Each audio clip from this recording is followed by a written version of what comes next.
राष्ट्रीय लोकतांत्रिक पार्टी, राष्ट्रीय लोकतांत्रिक पार्टी।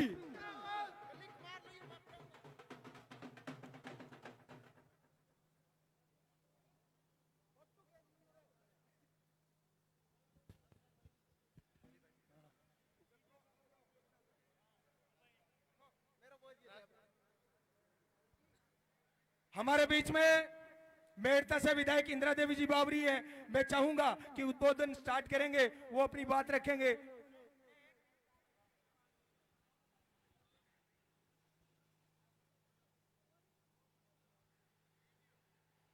पंकज बोलिए।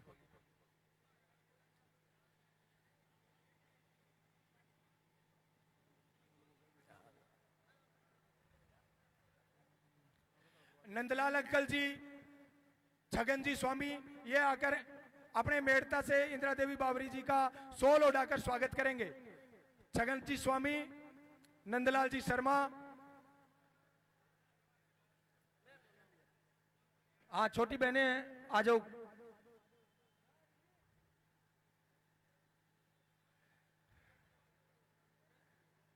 बोलियो सवाल ले आओ इधर।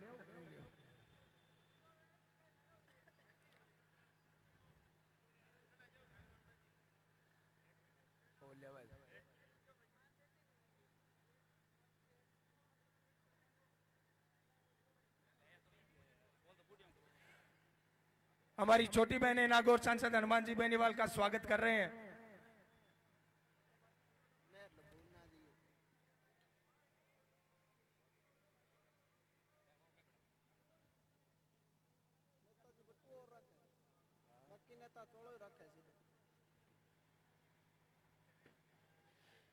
हनुमान बेनीवाल, राष्ट्रीय लोकतांत्रिक पार्टी, राष्ट्रीय लोकतांत्रिक पार्टी, राष्ट्रीय लोकतांत्रिक पार्टी।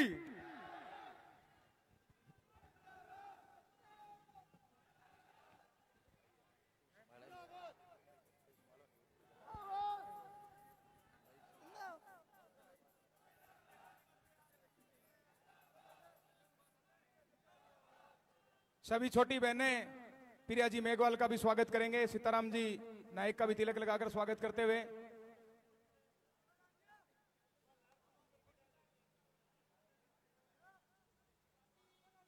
व्यवस्था परिवर्तन का ये नारा लेकर पिछले 20-25 सालों से इस प्रदेश के अंदर निरंतर दिन रात संघर्ष करते हुए माननीय सांसद श्रीमान हनुमान बेनीवाल जी, जो कि प्रदेश के अंदर जा जाकर हर विधानसभा के अंदर किसान नौजवानों को जगाने का जो काम कर रहे हैं वो काबिले तारीफ है। नेताजी का एक ही मकसद रहता है कि किस तरीके से जवानों किसानों को उनका हक और अधिकार दिलाया जाए। उसी तरीके व्यवस्था परिवर्तन का नारा लेकर आगे बढ़ते हुए आज ये जो सत्ता संकल्प यात्रा है वो सूरतगढ़ के इस चुनावी सभा के अंदर पहुंची है। जोरदार शानदार जानदार स्वागत के लिए हमारे बीच में युवा साथी सभी। अब मैं उद्बोधन के लिए आमंत्रित करता हूं हमारे बीच में सुजानगढ़ उपचुनाव से प्रत्याशी रहे सीताराम जी नायक, आप आए और अपना उद्बोधन दे। सीताराम जी नायक।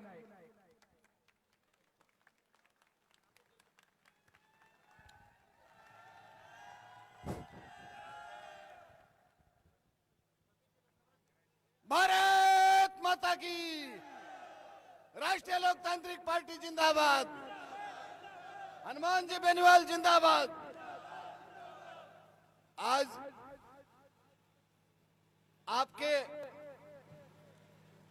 सूरतगढ़ में सत्ता संकल्प यात्रा लेकर के पहुंचे मंच पर आसीन राष्ट्रीय लोकतांत्रिक पार्टी के सुप्रीमो नागौर सांसद भाई हनुमान जी बेनीवाल साहब,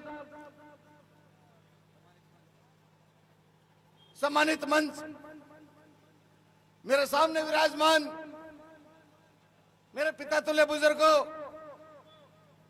माताओं बहनों, नौजवान भाइयों, साथियों, ये सत्ता संकल्प की आवश्यकता कहां पड़ गई। मेरे सम्मानित साथियों, कांग्रेस और भारतीय जनता पार्टी का जो कुशासन 75 साल से चल रहा था और खून चूसने का काम किया हम सबका। भाइयों, शेड्यूल कास्ट के भाइयों से कहना चाहूंगा, मेरे अल्पसंख्यक के भाइयों से कहना चाहूंगा, सभी समाजों का शोषण किया है। वोट में काम लिया और वोट काम में लेकर के सत्ता पर कब्जा कर लिया और यूज एंड थ्रो। जैसे नायक समाज के 200 सीटें राजस्थान में, परंतु राजस्थान में विधानसभा के एक ने कोई भी टिकट नहीं दी पिछले का चुनाव। कहना चाहूंगा, राष्ट्रीय लोकतांत्रिक पार्टी के भाई हनुमान जी बेनीवाल ने इस नायक को माइक भी थमाया और टिकट भी दी और प्रदेश तक का जिम्मेदारी भी सौंपी।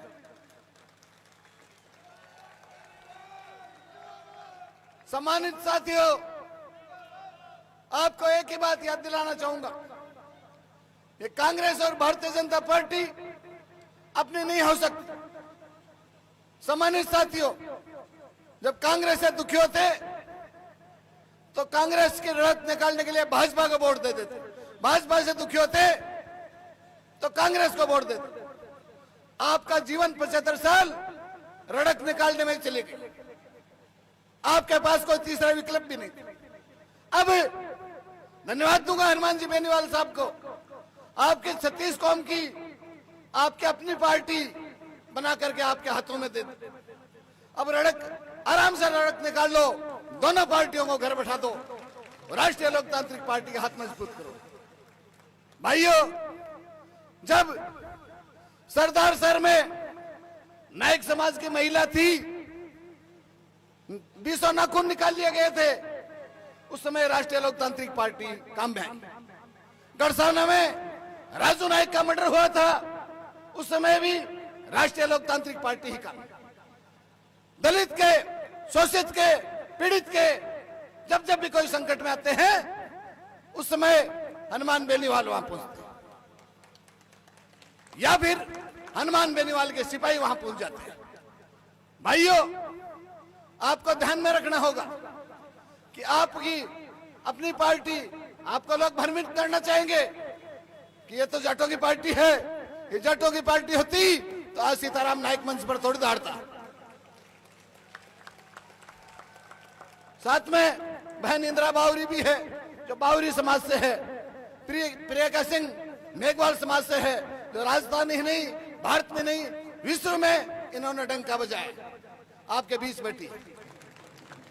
सम्मानित साथियों, ये 36 कौम की पार्टी है, इतना ही आपको मैं कहना चाहूंगा और निवेदन करना चाहूंगा 36 कौम से, आप राष्ट्रीय लोकतांत्रिक पार्टी के हाथ मजबूत करो और सत्ता पर कब्जा करो। अब वो समय आ गया है, जब भारत का संविधान बना था, उस समय बाबा साहब ने एक ही बात बताई थी कि मैं एक ऐसा मूल मंत्र आपको देता हूं, इस मूल मंत्र से अच्छे अच्छे राजाओं को पराजय कर सकोगे। वही एक वोट का अधिकार राजा का है, वही प्रजा का। सम्मानित साथियों, आपके पास वोटों की ताकत है, हमारे पास वोटों की ताकत है, इसलिए हम दूसरे को क्यों दें? दूसरे लोग वो क्या जाने पीड़ पराई, जिसको कभी ना फटी बिवाई, जिसको बिवाई का दर्द का ही पता नहीं रहता है, वो पीड़ा क्या जानेंगे? किसान की पीड़ा किसान समझेंगे, दलित की पीड़ा दलित समझेंगे। सम्मानित साथियों, मैं इतना ही कहूंगा, आने वाले चुनाव में राष्ट्रीय लोकतांत्रिक पार्टी हाथ मजबूत करो और बोतल के निशान पर बटन दबा करके और मजबूती से राजस्थान की सरकार पर कब्जा करो और हनुमान जी बेनीवाल को मुख्यमंत्री बनाओ, आपकी सब समस्याओं से निजात मिल जाएगी। आपने मेरे को मान और सम्मान दिया, मेरी बात सुनी, इसलिए बहुत बहुत धन्यवाद, बहुत बहुत धन्यवाद। जय राष्ट्रीय लोकतांत्रिक पार्टी। धन्यवाद। अब आगे की कड़ी में मैं आमंत्रित करता हूं बॉडी बिल्डर बहन प्रिया सिंह मेघवाल, आप आए और अपना उद्बोधन दे। प्रिया सिंह मेघवाल। मंच पर उपस्थित अतिथिगण, बेनीवाल भाई साहब, सामने जो बैठे हैं मेरे भाइयों, आपको मेरा सादर प्रणाम। आज आपके शहर सूरतगढ़ में आए हैं संकल्प सत्ता यात्रा लेकर। आपने जो प्यार और सम्मान दिया है, सदा आभारी रहेगी। दिल से बहुत बहुत धन्यवाद इतना प्यार और सम्मान देने के लिए। 4 शब्दों में अपनी बात कहूंगी। राजस्थान की बेटी की रक्षा करे पुकार, हनुमान बेनीवाल अब की बार। किसान करे पुकार, हनुमान बेनीवाल अब की बार। छात्र नेता करे पुकार, हनुमान बेनीवाल। ये क्यों बोला है मैंने, ये आप खुद ही जानते हो। सरकार भ्रष्ट हो चुकी है, घर से रोटी खा गई, किसान का हक खा गई, युवाओं का रोजगार खा गई, यहाँ तक कि किताबों की जो शिक्षा है वो भी बेच दी। बचा क्या? कुछ नहीं। जिस दिन पैरों के नीचे से जमीन भी बिक जाएगी उस दिन आपको पता भी नहीं चलेगा। देश बेचने का काम सरकार कर रही है। अपने हक और अधिकार जानो और अपनी सुरक्षा के लिए हनुमान बेनीवाल जी को लाओ। मैं एक अंतर्राष्ट्रीय खिलाड़ी हूं, खिलाड़ियों का हक खा गई सरकार, और खिलाड़ी होने के नाते मैं भाई साहब को मजबूत करने के लिए आरएलपी पार्टी में आई हूं। और मैं एक छोटी सी कार्यकर्ता होने के नाते उन्होंने मुझे जितना प्यार और सम्मान दिया है वो मैं आज भाई साहब के बराबर हूं। आप खुद ही समझदार हो, कितने नेता एक खिलाड़ी को अपने बराबर बिठाते हैं, एक आम लड़की को और दलित लड़की को कितना अपने पास बैठने देते हैं। ये मुझे बताने की जरूरत नहीं है, आप अपनी आंखों से देखो। ज्यादा से ज्यादा संख्या में वोट देकर हनुमान बेनीवाल जी को विजय बनाए और मुख्यमंत्री पद पे बिठाए, तभी बेटियां सुरक्षित है, तभी देश में रोजगार है, राजस्थान मजबूत होगा, नव युवा ऐसे नहीं फिरेगा। मैं दलित समाज की होने के नाते, मेरी दलित समाज ने सिर्फ बॉडी नहीं बनाई है, सर्व समाज ने बनाई है, और सर्व समाज की पहचान हूं मैं प्रिया सिंह, इंटरनेशनल बॉडी बिल्डर। जब आप लोग मुझे इतना प्यार और सम्मान दे सकते हो तो मेरी बात जरूर मानना और हनुमान भाई साहब को ज्यादा से ज्यादा संख्या में वोट देकर मुख्यमंत्री पद पर बिठाना। एक बात बोलना चाहूंगी, हनुमान बेनीवाल आरएलपी मेरा पहला वोट है, और पहला वोट होने के नाते मैं पहली बार वोटिंग करने जाऊंगी। और मैं खुशकिस्मत हूं कि ऐसे नेता को जा रहा है जो ईमानदार हो, किसानों के हक के लिए लड़ता है, बहन बेटियों के हक के लिए लड़ता है, और आपकी आवाज संसद में लोकसभा में पहुंचाने वाला इकलौता नेता है हनुमान बेनीवाल। तो आज से आप भी प्रण ले लीजिए कि सत्ता बदलनी है, राजस्थान को बदलाव की जरूरत है, भ्रष्ट लोगों को बाहर निकालो, बीजेपी कांग्रेस को बाइकट को। धन्यवाद। संबोधन की अगली कड़ी में आमंत्रित करता हूं मैं मेड़ता से विधायिका श्रीमती इंदिरा देवी बावरी जी। आप अपना उद्बोधन दे श्रीमती इंदिरा देवी बावरी जी। राम राम सा। आज सूरतगढ़ में सत्ता संकल्प यात्रा में मंच पर विराजमान नागौर के सांसद, आपके सबके लाडला हनुमान जी बेनीवाल साहब, सीताराम जी, प्रिया जी, सम्मानित मंच और सामने विराजमान सभी हमारे पिता तुल्य बुजुर्गों, नौजवान साथियों, मैं तो आपने एक ही बात बतानी चाहूं, जो आज आरएलपी पार्टी एक किसान की पार्टी है और 36 कौम की पार्टी है। आरएलपी पार्टी चाहे कोई भी प्रत्याशी ने खड़ो करे तो अब की बार आप लोगों ने 36 कौम का लोगों ने मजबूती रख, और सिर्फ आपको प्रत्याशी यही देखना चाहिए कि हनुमान बेनीवाल जी सामने खड़ा है और अपन ने ज्यादा से ज्यादा बोतल का निशान माथे बटन दबाई और हनुमान बेनीवाल जी को मजबूत करना है। और आने वाले टाइम में किसान का बेटा मुख्यमंत्री होना चाहिए, क्योंकि आज देश के महीने आप लोग देख रहे हो जो बलात्कार और मर्डर आए दिन अखबार में आते हैं और आप लोग सुबह उठते ही वही पढ़ते हो। तो आज जो निकम्मी सरकार और गूंगी बेरी सरकार को आपको सबक सिखाना है, अब की बार आरएलपी को लाना है और आप लोगों को सबको मजबूती रखना है। धन्यवाद। राम राम। धन्यवाद। अब मैं माननीय सम्मानीय राष्ट्रीय लोकतांत्रिक पार्टी के सुप्रीमो शहर राजस्थान श्रीमान हनुमान बेनीवाल जी के लिए 51 किलो की जो माला बनाई गई है, वो सभी मेरे युवा साथी 51 किलो की माला पहनाकर भाई साहब का जानदार शानदार जोरदार स्वागत करेंगे। आमंत्रित करता हूं मेरे युवा साथियों को, आप भाई साहब की 51 किलो की माला पहनाकर इस सूरतगढ़ की धरती पर जोरदार स्वागत करें। जोरदार तालियों के साथ में भाई साहब का हार्दिक स्वागत, सत्कार, हार्दिक अभिनंदन इस सूरतगढ़ के अंदर जोरदार स्वागत युवा साथियों के द्वारा किया जा रहा है।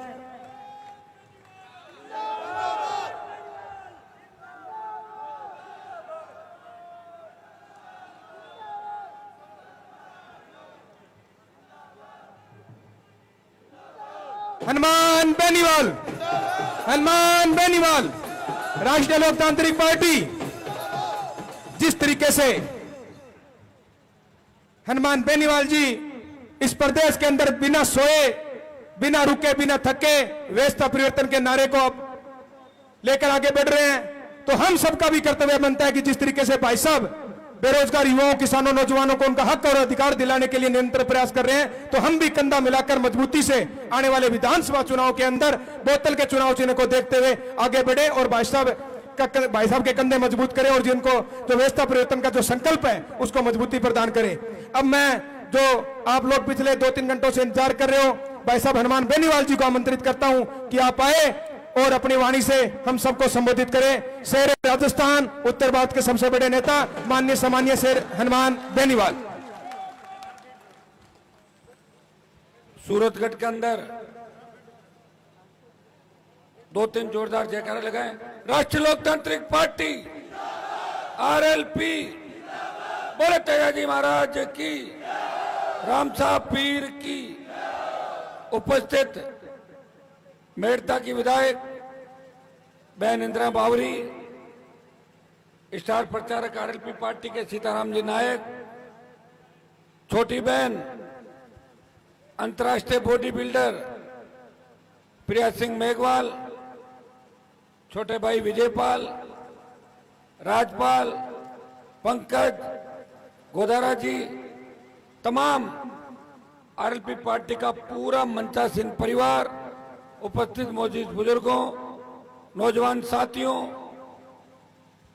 मेरी छोटी बहनों और प्यारे बच्चों, सूरतगढ़ के अंदर जो आपने जोशीला स्वागत सत्कार किया, रथ पे बिठा के और फिर कंधे पे बिठा के यहां तक लाए, मेरे छोटे भाइयों का हृदय से आभार, बहुत बहुत आपको धन्यवाद।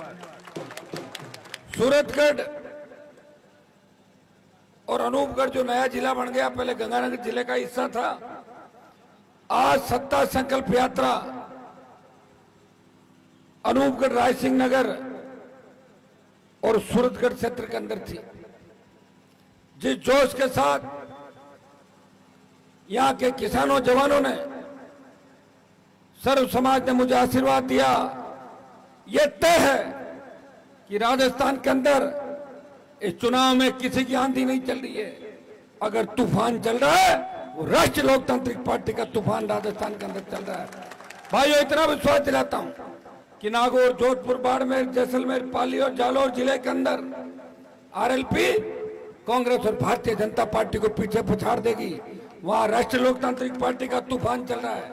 अगर गंगानगर, हनुमानगढ़ और शेखावाटी के अंदर आपने सुनामी बना दिया तो राजस्थान की सत्ता पे किसानों का कब्जा होगा।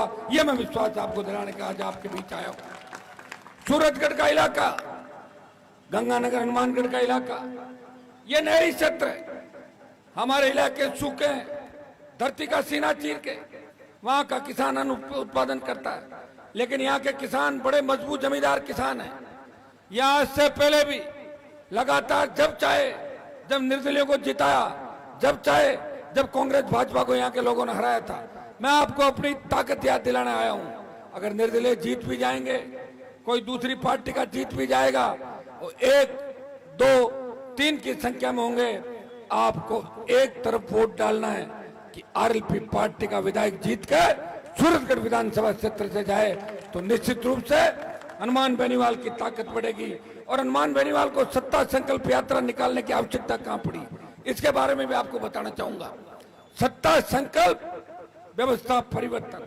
सत्ता के बिना व्यवस्था नहीं बदल सकते, और व्यवस्था बदलने के लिए सत्ता चाहिए। कौन सी व्यवस्था बदलना चाहते हैं? मैं चाहता हूं कि सूरतगढ़ के अंदर आम आदमी जब थाने तहसील के अंदर जाए तो थानेदार, तहसीलदार उसको बोले कि चाय पियोगे, कोल्ड ड्रिंक पियोगे, बिराजो कुर्सी पे। ये व्यवस्था, ये व्यवस्था मैं राजस्थान के हर कोने के अंदर चाहता हूं। मैं ये व्यवस्था चाहता हूं कि ढाणी के इलाके के अंदर कोई किसान अपने बच्चों के साथ सो रहा हो और निर्भीक होकर नींद ले, उसको ये डर नहीं सताए कि कौन सी गाड़ी की लाइट आई है, कौन सी गाड़ी तेज गति से सड़क से निकली है। वो डर और अनजान खौफ के साए में जी रहा है। धनाधन कत्ल होते जा रहे हैं, ब्लाइंड मर्डर होते जा रहे हैं राजस्थान के अंदर। नागौर में एक थानेदार का कत्ल हो गया, अभी तक ब्लाइंड मर्डर नहीं खुला, 8-7 साल पहले की बात है। इस प्रदेश को नजर लग गई। मैं ऐसी व्यवस्था चाहता हूं कि अपराध करने से पहले अपराधी 1000 बार सोचे कि मुझे अपराध करूंगा तो ऐसा कड़ा दंड मिलेगा। मैं ये व्यवस्था चाहता हूं कि गरीब आदमी अपने जीवन भर की कमाई करके अगर वो 10-15 लाख रुपए अपनी बेटी के ब्याह के लिए इकट्ठे करता है, चोर आते हैं और उसकी कमाई पे हाथ मार के चले जाते हैं, पुलिस में केस रजिस्टर्ड होता है, पुलिस चोर को पकड़ती है, लेकिन पुलिस बरामद की माल की नहीं करती। 15 लाख की चोरी और 2 लाख रुपए बरामद करेंगे और 2-3-4 लाख रुपए सेटलमेंट के, बाकी पैसा चला गया और पुलिस कह देगी ये तो जैसी हो गया, हम ज्यादा मारपीट नहीं कर सकते, कल को मर गया तो लोग बॉडी लेके बैठ जाएंगे, हम ये इसमें कुछ नहीं कर सकते, हम इसका चालान कर देंगे और कोर्ट कचहरी करेगा। उस व्यक्ति की जीवन भर की कमाई ऐसे ही चली जाती है और वो उसके सपनों पे पानी फिर जाता है। मैं ये व्यवस्था बदलना चाहता हूँ कि हमारी बहन बेटियां रात को 12 बजे सड़क पर निकले, वो ऐसा महसूस करे कि वो घर के आंगन के अंदर घूम रही है, कोई डर और खौफ यहाँ पे नहीं है। मैं ऐसी व्यवस्था चाहता हूँ कि चिट्टे का जो नशा, अफीम डोडा स्मैक का नशा इस गंगानगर हनुमानगढ़ को खा रहा है, मेवाड़ से मारवाड़ होते हुए पंजाब की तरफ जो तस्करी होती है, जिस तरह जवान नशे के अंदर डूबा जा रहा है, पंजाब से ज्यादा बुरे हालात इस राजस्थान के अंदर हो रहे हैं। यहाँ बड़े बड़े जमींदारों के बच्चे बड़े लाड प्यार से पढ़ा के उनको जयपुर दिल्ली भेजते हैं, पता लगता है कि वो नशेड़ी हो गए, उसके बाद उन माता पिता की क्या स्थिति होगी। नशे के कारोबार पे लगाम लगे, सड़क पे जब निकलो 100 रुपए डीजल पेट्रोल के दे रहे हैं, गाड़ी का रजिस्ट्रेशन कराएंगे 1.5 से 2 लाख रुपए देने पड़ते हैं, फॉर्च्यूनर के साथ 3, 3.5, 4 लाख रुपए रजिस्ट्रेशन के होंगे, लेकिन फिर भी टोल देना पड़ रहा है। सूरतगढ़ से कोई ट्रक लेके अगर मुंबई, मद्रास, कलकत्ता होके वापिस सूरतगढ़ आएगा तो 30,000 रुपए का टोल उसको देना पड़ेगा। ये टोल माफ हो, ये व्यवस्था हनुमान बेनीवाल चाहता है। हनुमान बेनीवाल चाहता है कि सूरतगढ़ की थर्मल, विंड और सोलर एनर्जी के बाद राजस्थान प्रदेश इस देश के अंदर सबसे ज्यादा बिजली उत्पादन करने वाला राज्य होने वाला है। भाइयों, यहाँ के किसान को मुफ्त बिजली मिले और आधी दर पे घरेलू उपभोक्ताओं को बिजली मिले, ये व्यवस्था मैं बदलना चाहता हूँ। मैं ऐसी व्यवस्था चाहता हूँ कि डिग्री से पहले रोजगार की गारंटी हो, कर्ज मुक्त किसान हो। देश के अंदर पिछले 15-20 साल में 3 लाख से 5 लाख करोड़ का धन्ना सेठों का कर्जा माफ कर दिया। देश और प्रदेश के किसान का संपूर्ण कर्जा माफ हो, ऐसी व्यवस्था हनुमान बेनीवाल राजस्थान के अंदर चाहता है। वो ऐसी व्यवस्था चाहता है जहाँ बेमुक्त, भ्रष्टाचार मुक्त व्यवस्था हो। अगर एसीबी एक बार किसी को पकड़ ले, उसकी ट्रायल जल्दी करा दे, लेकिन पकड़े हुए और जेल गए व्यक्ति को वापस उसी जिले के अंदर या उसी इलाके में नहीं लगाए जब तक उसके केस का समाधान नहीं हो। ऐसी व्यवस्था चाहता है। वो ऐसी व्यवस्था चाहता है कि मुख्यमंत्री, मंत्री, सांसद और विधायक पे चोरी का आरोप लगे, सशक्त लोकायुक्त हो, जिस लोकायुक्त को एफआईआर करने का अधिकार हो और सीधा सलाखों के पीछे डालने का अधिकार हो। सशक्त लोकायुक्त राजस्थान के अंदर हो। बजरी माफिया का आतंक जिस तरह राजस्थान के अंदर था, कांग्रेस और भारतीय जनता पार्टी बजरी माफिया के जेब में थी। अगर बजरी माफिया को फूर करके उसे भगाया, उसे उसकी औकात दिखाई, तो नागौर के सांसद ने बजरी माफिया का दिमाग ठीक किया और आपको रात राजस्थान के अंदर। मैं ऐसी व्यवस्था चाहता हूं, सोना, चांदी, तांबा, गैस, तेल, ये सरकार के, मिट्टी, जिप्सम, रेत, बजरी, China clay, sandstone, marble, granite, जिसके खेत में जो निकलता है वो उस किसान का, यह व्यवस्था हनुमान बेनीवाल चाहता है कि किसानों को खनिज के पट्टे। भाइयों, यहाँ के किसान बड़े मजबूत हैं। जब देश के अंदर मोदी सरकार तीनों कृषि बिल लेकर आई थी, तब एनडीए के अंदर सत्ता में था, हरियाणा, पंजाब से किसानों का आंदोलन चला, दिल्ली की ओर कूच किया, हरियाणा के भाइयों ने साथ दिया, उत्तर प्रदेश, दिल्ली के किसान साथ में आए।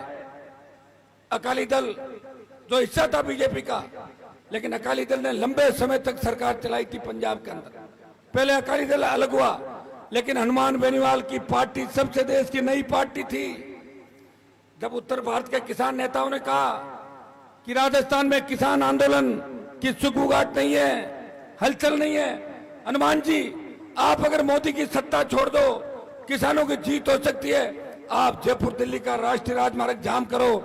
भाइयों, मोदी की परोसी हुई थाली छोड़ के किसानों के लिए उत्तर भारत के अंदर अगर कोई नौजवान सांसद सड़क पर आया, मोदी की सत्ता को ठोकर मारी और 70 दिन सड़क पर बैठा, वो नागौर का सांसद था जिसने किसानों के सम्मान के लिए लड़ाई लड़ी। किसान की कर्ज माफी, एमएसपी खरीद से लेके प्रधानमंत्री को अगर बजट भाषण का रिप्लाई देने से रोका तो नागौर के सांसद ने राष्ट्रपति और प्रधानमंत्री को लोकसभा के अंदर रोका। भाइयों, जब देश की सेना को ठेके पे दे दिया, अग्निपथ की योजना आई जिस सूरतगढ़ गंगा ने हनुमानगढ़ के अंदर शेखावाटी के हमारे किसान के बेटों ने भारत माता की रक्षा के लिए अपने प्राण न्यौछावर किए। हमारी रेजिमेंट है, चाहे सिख रेजिमेंट हो, चाहे जाट रेजिमेंट हो, चाहे दूसरी हमारी रेजिमेंट है जितनी भी, यहाँ जवान एक नारे के साथ आगे बढ़ता है और जज्बा होता है कि मैं सेना में जाऊंगा और देश की रखवाली करूंगा। लेकिन सेना को ठेके पे दे दिया, 4 साल के लिए भर्ती करेंगे, 75% को वापस भेज देंगे। देश में एकमात्र सांसद जिसने झंडे के साथ छोटे भाइयों को साथ दिया और अग्निपथ के खिलाफ अगर मैदान में कूदा, लोकसभा के अंदर संघर्ष किया, ऑल पार्टी मीटिंग और जोधपुर में 2 लाख जवानों की रैली करके मोदी को चेतावनी दी, आ रहे हैं दिल्ली की तरफ, तैयार हो जाओ, ये हनुमान बेनीवाल है जो आपका भाई है। तो सेना के सम्मान के अंदर सूरतगढ़ गंगा हनुमानगढ़, चाहे रोज की शहादत हम अखबार में पढ़ते हैं, रोज शहीद हो रहे हैं, नारे लगते हैं शहीद अमर रहे, लेकिन ये नारे बंद हो जाएंगे। अभी पंजाब के अंदर जब एक अग्निवीर शहीद हुआ तो उसकी बॉडी एम्बुलेंस के अंदर लेके आए थे 4 जने, आपने सोशल मीडिया पे देखा कि नहीं देखा? तब रूह कांप उठी थी लोगों की, मुझे टेलीफोन कर रहे थे, मैं उनको कह रहा था थोड़ी हिम्मत रखो, सारा सूत समेत वापस ले लेंगे, लोकसभा चुनाव से पहले दिल्ली की ओर कूच करेंगे, जितनी प्रधानमंत्री को सबक सिखाएंगे। लेकिन उससे पहले ये जो सेमीफाइनल है उसमें तय कर लो कि भारतीय जनता पार्टी को वोट नहीं देंगे। जिस भारतीय जनता पार्टी ने 1000 किसानों की शहादत ली, जवानों को हमारे सेना को ठेके पे दिया, बढ़ती महंगाई, ईआरसीपी, विशेष राज्य का दर्जा, देश में बढ़ती बेरोजगारी, रोज बढ़ती शहादत, कहां गई मोदी के इमोशन? सिर्फ धर्म के नाम पे लोगों को बांट के अगर राजनीति करना चाहते हो तो मेरे भाइयों फिर हमें दोष मत देना, आप खुद इसके जिम्मेदार होंगे। वोट की चोट से प्रधानमंत्री का दिमाग ठीक करो, वोट की चोट से कांग्रेस के कुशासन का दिमाग ठीक करो। 5 साल में कहां गई बीजेपी? विपक्ष की कोई भूमिका निभा रहा था? सड़कों पर कोई लड़ रहा था? विधानसभा में जिसके तीनों विधायक लड़ाई लड़ रहे थे पेपर लीक की घटनाओं के खिलाफ, आरपीएससी की रोज जो भ्रष्टाचार की घटनाएं थी, पेपर लीक पर भर्तियों में धांधली, माफिया के खिलाफ संघर्ष, दरिंदगी के खिलाफ संघर्ष, आदिवासी युवती का कभी वीडियो वायरल होता है, कभी निर्वाचन करके घुमाते हैं। कोई पार्टी सड़क पर लड़ रही थी या सदन में लड़ रही थी, वो राष्ट्रीय लोकतांत्रिक पार्टी थी, भाजपा कांग्रेस से मिली हुई थी और कांग्रेस के उन मंत्रियों सांसदों को जो सीएम के नजदीकी थे, किसी पे बलात्कार का आरोप लगा, किसी पे हत्या का, लेकिन भारतीय जनता पार्टी ने मुंह नहीं खोला। बीजेपी कांग्रेस मिली हुई है, एक सांपनाथ है, दूसरा नागनाथ है। और इसलिए गहलोत ने कहा कि वसुंधरा ने मेरी सरकार बचाई, और वसुंधरा ने कहा कि अशोक गहलोत नेक दिल इंसान है, वो अच्छे हैं। मुझे लग रहा है कि दोनों की कॉलेज यूनिवर्सिटी के जमाने की दोस्ती है, वो सर चढ़ के बोल रही राजस्थान के अंदर। आपको इस बात का ध्यान देना है। सूरतगढ़ के अंदर मुझे भरोसा दो कि सूरतगढ़, गंगानगर, हनुमानगढ़, जहाँ सबसे ज्यादा किसान आंदोलन हुए, ये आंदोलनों की धरती है। यहाँ के किसानों ने सरकारों को झुकाया, सामंती ताकतों को भगाया और बॉर्डर पे हमेशा साथ दी। भाइयों, अपने भाई को मजबूती दो। दिल्ली में अगर आपकी मजबूत आवाज है उत्तर भारत की, इस प्रदेश के अंदर अगर व्यवस्था परिवर्तन का बिगुल किसी ने बजाया और आपको एक नई पार्टी के साथ नया झंडा और नया चिन्ह देके, राजस्थान के माथे पे जो एक ये था कि यहाँ पार्टी नहीं बन सकती, यहाँ कोई दल नहीं बन सकता, अगर इस बात की कमी पूर्ति की और आपको नया दल दिया, छोटे भाइयों को नई ताकत दी, लड़ना सिखाया और नेता तैयार करने की फैक्ट्री अगर कहीं है वो राष्ट्रीय लोकतांत्रिक पार्टी है। अपने भाई को मजबूती दो। गंगानगर, हनुमानगढ़ जिले के अंदर इस बार राष्ट्रीय लोकतांत्रिक पार्टी की सुनामी चलनी चाहिए। भाइयों, भगत सिंह आपके आदर्श है, मंगल पांडे, तांत्या टोपे, हर क्रांति के नायक नौजवान थे और आरएलपी पार्टी के अंदर सबसे ज्यादा नौजवान है। नौजवान जिधर चलता है उधर जमाना चलता है। राजस्थान के नौजवानों, अभी छात्र संघ चुनाव के अंदर आपने देखा होगा कि कांग्रेस बीजेपी ने आपकी लड़ाई नहीं लड़ी। जब छात्रों की लड़ाई की बात आई, चुनाव कराने की बात आई, एक ही व्यक्ति 1 महीने तक राजस्थान के अंदर घूम घूम के छात्र संघ चुनाव के लिए अपील कर रहा था और जयपुर में बड़ी रैली करके 2.5 घंटे अगर प्रदेश के जवानों के साथ सड़क पर कोई भीग रहा था, वो नागौर का सांसद था जो आपके सम्मान की लड़ाई लड़ रहा था। उसमें कांग्रेस और भारतीय जनता पार्टी हमारी मजाक उड़ा रही थी। प्रदेश के अंदर जहां भी तकलीफ हुई, किसी भी समाज को तकलीफ हुई, अगर उसकी आवाज लोकसभा और विधानसभा के अंदर उठाई तो आरएलपी के सांसद और विधायकों ने इस प्रदेश के अंदर बढ़ते हुए अराजकता के माहौल को कम करने का काम किया, बेमुक्त अपराध मुक्त राजस्थान करने का काम किया और हार्डकोर अपराधी जिनके नाम से नेता थर थर कांपते थे उनको भी उनके अंजाम तक पहुंचाया, उनका इलाज किया। तो नागौर के सांसद ने राजनीति के भ्रष्ट नेताओं सहित उन अपराधियों को भी उनके अंजाम तक पहुंचाया। अपील करने आया हूं कि सत्ता संकल्प के माध्यम से आप लोग इन दोनों 3 जिले हो गए, अब तो आपके हनुमानगढ़, गंगानगर, अनूपगढ़, तीनों जिलों के अंदर यहाँ का किसान मजबूत है और मैं जवान किसान की आवाज के साथ देश में संघर्ष कर रहा हूं। अपने भाई को मजबूती दे, ताकत दे और राजस्थान के अंदर बड़ा बदलाव कर